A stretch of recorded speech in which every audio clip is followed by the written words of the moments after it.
Very demoralized by employee monitoring software. How can I graciously ask management for a different arrangement? I work remotely as a developmental editor and writing instructor. I'm technically an independent contractor, but the role more or less functions like I'm an employee. I have a manager, senior manager, etc., and they have very specific protocols for how all tasks must be completed. They make the editors use Hubstaff, a productivity monitoring application. In other words, the program tracks the apps I use. Yikes, wow. The URLs I visit and for how long. The percentage of time I spend typing versus mouth movements. Mouth movements? The percentage I spend typing versus mouth. The percentage of time I spend typing versus mouse movements, not mouth movements. Or do they mean like actual like rats and mice? I don't know. Versus idle time. I put idle in quote marks because usually I'm not idle, I'm reading, but there's no recorded movement. Yeah, I guess if you're reading working, you're supposed to be working, then that would make you pretty idle. They don't do key logging and they don't take screenshots, but it's so demoralizing. I feel violated and often hypervigilant. Who's looking at me? I wish they'd simply judge my work based on the final result, not the granular detail of my work process. It's like being an artist. You know, if you're Picasso, no one has a look at your paintbrushes and goes, oh, you're using the wrong paints, or you're taking too long to paint, or using the wrong colors. They judge the work on the rule. Anyway, during the interview application, the company didn't tell me they'd be using this. I've been tolerating it for a couple of years, but I'm really struggling with it currently. How can I ask management for a different arrangement without sounding shady, stroke, rude? So Matt, what do you think about this from the manager's perspective then? Is this like, you know, is it acceptable? Is it acceptable to have people just sat at their desks reading Lord of the Rings? Is this an okay thing for people to do with their time? Yeah, just Netflix and chilling. Yeah. Yeah, I like that. As you were reading, I was thinking about COVID-19. And I saw some video clips, I think it was on TikTok or IG Reels or something, where some guy had... he had employee monitoring software on his computer, and he wanted to trick it. So he tied a broomstick, or he didn't tie it, he taped a broomstick to his computer mouse and then taped the other end of the broomstick to an oscillating fan. Oh. So as the fan moved back and forth, the mouse was constantly moving all day. Yeah. Oh yeah. He was highly productive in that software. Yeah, I love that. It just you can just game the system, can't you? You can cheat those softwares. Yeah, totally. Do not try this at home. Yeah, I wouldn't. I'm not going to start trying things to fans here, otherwise it'll end up like some weird 1980s pop video, you know, like Duran Duran, people stuck on windmills and stuff. It's good to know. I'll remember that in future. But yeah, how would you feel about being watched, Matt, when you're at work? Is anyone watching you right now apart from me? Just you staring into my eyes.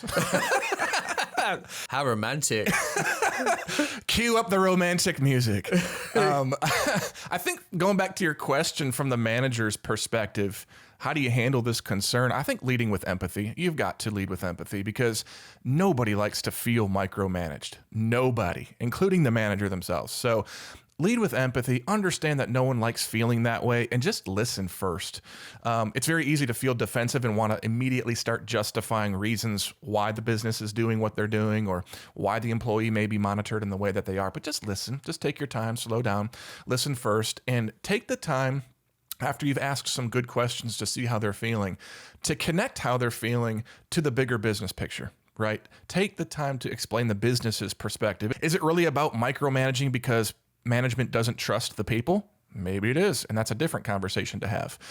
Or is it about something different, like data, like analytics, like key metrics that upper management is tracking that help to make bigger picture business decisions that can impact hiring and firing and can impact revenue growth, can impact so many different things that maybe that employee isn't thinking about on a day-to-day basis. And that's perfectly fine. Not everyone needs to be thinking about those things all the time. So I think as a leader, as a manager, fielding this sort of concern, be empathetic, listen first, and then share that bigger business perspective and try and build bridges between how the person's feeling to the goals of the organization. That is fantastic advice.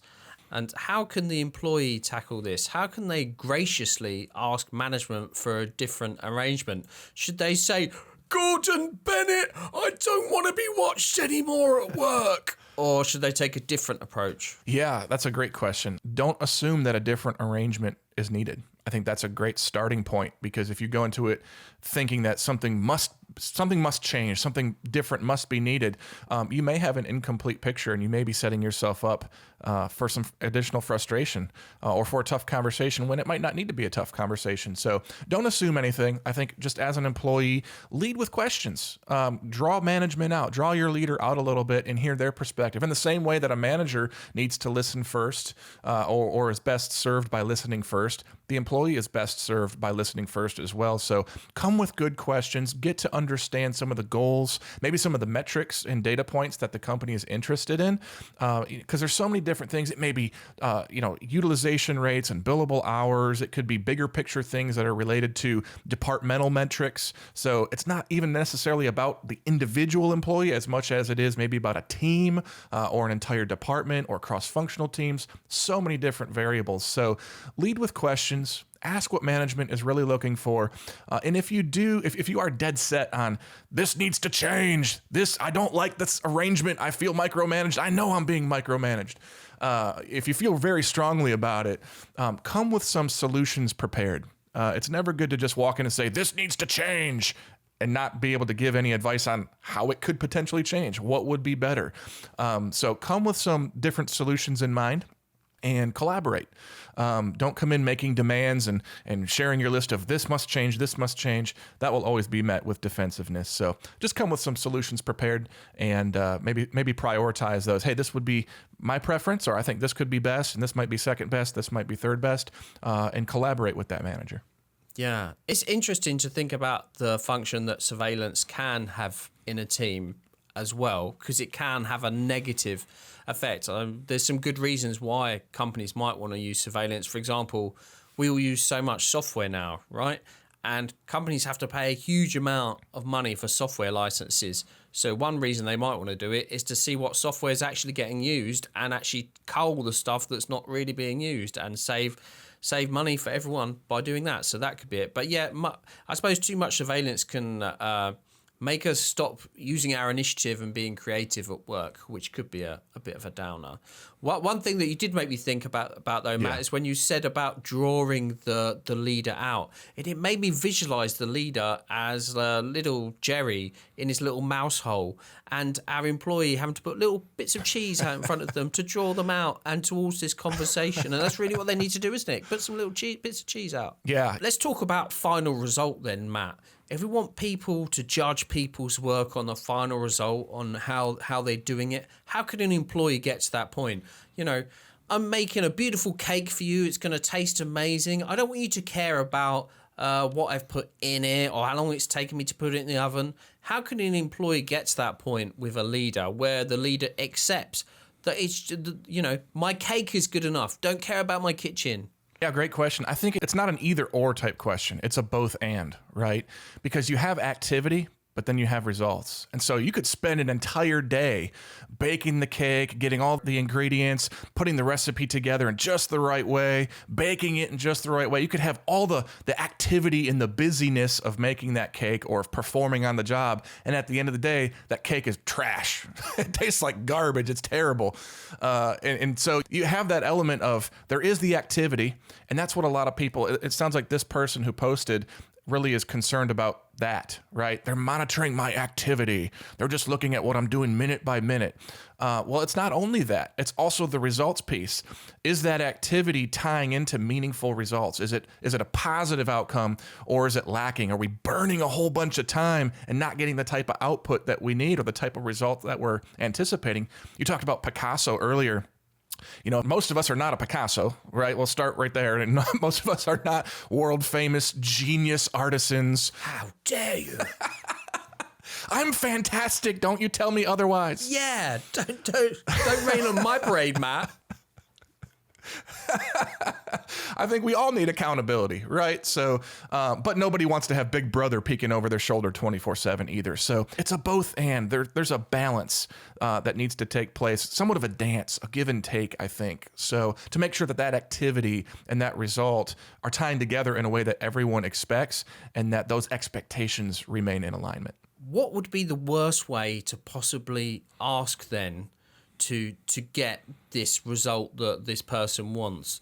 What could be the what's the rudest way that we could ask our leaders to make sure nothing changes? Do you want me to strap a GoPro to my butt and just walk around with it all day long? Just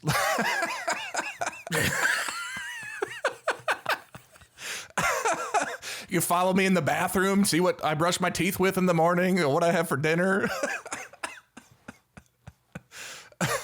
Do you want to connect my convict surveillant boot tag to the Bluetooth office system? How about I just put an orange boiler suit on now with a number on it and let's be done with it? Just grab something and start picking up trash on the side of the road. Just grab a fork or grab a pitchfork, anyway. I think the worst way to ask that manager is to go in and make demands, right?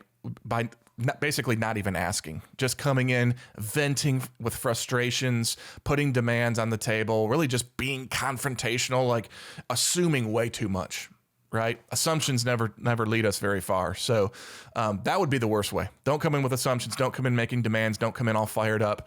Come in quietly, softly, empathetic. Listen first. What about if I go down to my local private investigator store and buy some trackers and surveillance devices and plant them on my manager and then see how he likes it? And then I walk into his office with my iPad and saying, look, this is where you've been for the last 24 hours. You really like Taco Bell, don't you? What about that approach, Matt? You should get one of the implanted chips that has the shocking ability, like a shock collar. And so every time that the manager misbehaves, the employee could just zap them. That's another great idea. Yeah. You really got to turn that worm around and give it back to the manager. No, don't do that. Honestly, follow Matt's advice because there was some very clever and smart advice there a bit earlier before we got into this. For work's sake. For work's sake.